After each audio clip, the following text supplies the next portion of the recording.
دیکھیے یہ شعار ایک لحاظ سے درست ہیں اور ایک لحاظ سے درست نہیں بھی ہیں، کہ اگر علماء کی تحقیر اس میں مقصود ہے پھر تو غلط ہے بات،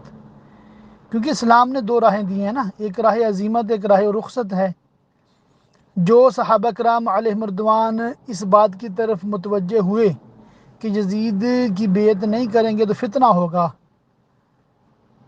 ان کو صرف گمان نہیں تھا بلکہ یقین تھا کہ فتنہ ہوگا، تو انہوں نے بیعت کر لی فتنے سے بچنے کے لیے، تو یہ راہ رخصت ہے، اس کی شریعت اجازت دیتی ہے۔ اور جنہوں نے راہ رخصت اختیار نہیں کی، راہ عزیمت اختیار کی ہے کہ وہ باطل کے سامنے ڈٹ گئے اور فتنے کا مقابلہ کیا ہے، سار کٹ گیا ہے مگر جھکا نہیں ہے، تو ان کا عمل یقیناً افضل ہے، بہت ہی اعلیٰ ہے، بہت ہی افضل ہے۔ تو یہ مطلب افضل پہ انہوں نے عمل کر لیا، سمجھے بات کو۔ اور یہ بھی آپ کی معلومات کے لیے اضافہ کر دوں کہ واقعہ کربلا کے بعد بے شمار صحابہ کرام علیہ مردوان جنہوں نے بیعت کر لی تھی انہوں نے بیعت توڑ دی۔ جی ہاں، مدینہ پاک کے لوگوں نے بیعت توڑی تھی، جس کی وجہ سے شام سے اسپیشل یزید کے حکم پر باقاعدہ ایک فوج آئی تھی، اور معاذ اللہ 3 دن مدینہ پاک میں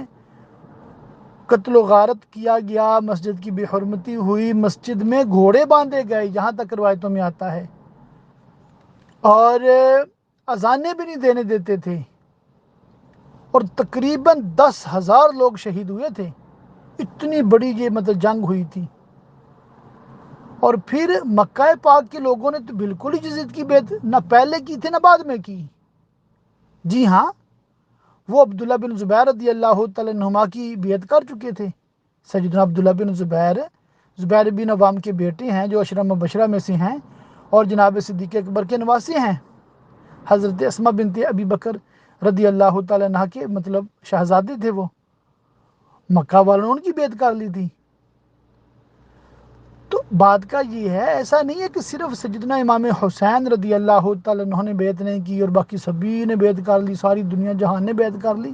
ایسی بات نہیں ہے۔ بعض تو وہ تھے یزید کے بارے میں انہوں کو کچھ نہیں پتا تھا، وہ شام میں تھا، یہ مدینہ میں تھے، مکے میں تھے، یا بصرہ میں تھے، یا کوفہ میں تھے، ان کو پتہ نہیں یزید کے عمل کتنے کیسے ہیں کیا نہیں ہیں۔ تو انہوں نے اس کے والد محترم جناب سیدنا امیر معاویہ رضی اللہ تعالیٰ عنہ کی خلافت، حکومت اور بہت اچھی تدبیر کو دیکھ کر سمجھا کہ یہ بھی ان کے نقش قدم پہ چلے گا، تو بیعت کر لی۔ اور بعد میں اس کے کرتوت لوگوں کے سامنے آئے تو لوگوں نے بیعتیں توڑی ہیں، جانیں دی ہیں، شہادتیں پیش کی ہیں۔ ہاں، بعد میں بعض لوگ ایسے تھے جنہوں نے پھر بھی بیعت نہیں توڑی، مگر یزید کے سیاہ کارناموں میں کبھی بھی یزید کا ساتھ بھی نہیں دیا۔ یہ تو آپ کو بھی پتا ہوگا کہ یزید نے جب مدینے پہ حملہ کرایا تھا، اس وقت خاندان اہل بیت میں سیدنا امام زین العابدین اور دیگر جو شہزادے تھے جیسے حسن مثنیٰ اور اس طرح کے جو لوگ تھے، ان کے خلاف دوبارہ یزیدیوں نے کوئی ایکشن نہیں لیا، اور انہوں نے بھی یزید کے خلاف جہاد نہیں کیا۔ سمجھے بات کو؟ تو یہ سیدنا امام علی مقام رضی اللہ تعالیٰ عنہ کی شان، عظمت، یہ یقینی طور پہ بہت عرفہ اعلیٰ، ٹھیک ہے، اور آپ کا عمل لائق تقلید ہے، مگر اگر کوئی اس پہ نہیں چلتا یا نہیں چل سکا یا آئندہ نہ چلے اور فتنے سے بچنے کے لیے حاکم وقت کے ساتھ مطلب پنجہ آزمائی نہ کرے، تو یہ راہ رخصت ہے، یہ بھی شریعت نے دی ہوئی ہے۔ ایسا شریعت ہر ایک کو مجبور نہیں کرتی، سمجھے بات کو؟ تو راہ عزیمت پہ تھے میرے امام سیدنا امام حسین رضی اللہ تعالی عنہ، اور بہت بہت بڑا مطلب آپ نے پوری دنیا کو پیغام دیا ہے کہ بڑی سے بڑی طاقت ہو، بڑی سے بڑے پاور والے لوگ ہوں، تم تنے تنہا اس سے لڑ جاؤ، ڈٹ جاؤ، حق پہ ڈٹ جاؤ، باطل سے ٹکرا جاؤ، چاہے سر چلا جائے، باطل کے سامنے جھکنا نہیں ہے۔ سمجھے بات کو؟ تو یہ نعرہ جب بلند ہوا ہے اور بعد میں مطلب یہ تا قیامت مطلب ایک سوچ دی ہے سیدنا امام حسین رضی اللہ تعالیٰ عنہ نے کہ بڑی سے بڑی قربانی بھی بے دریغ کر دو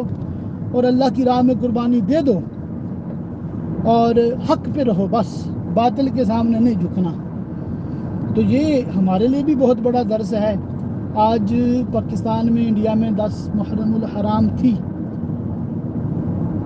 تو میں اس وقت یہ ریکارڈنگ 10 منٹ میں مکمل ہونے والے ہیں، تو یوں مجھے بھی ذکر خیر کرنے کی توفیق مل گئی آپ کے سوال کے توسط سے۔ اللہ تعالی ہم سب کو سیدنا امام حسین رضی اللہ تعالیٰ عنہ کے مشن پہ چلنے کی توفیق عطا فرمائے، آمین بجاہ النبی الامین وصلی اللہ تعالی علیہ وآلہ وصحبہ وبارک وسلم۔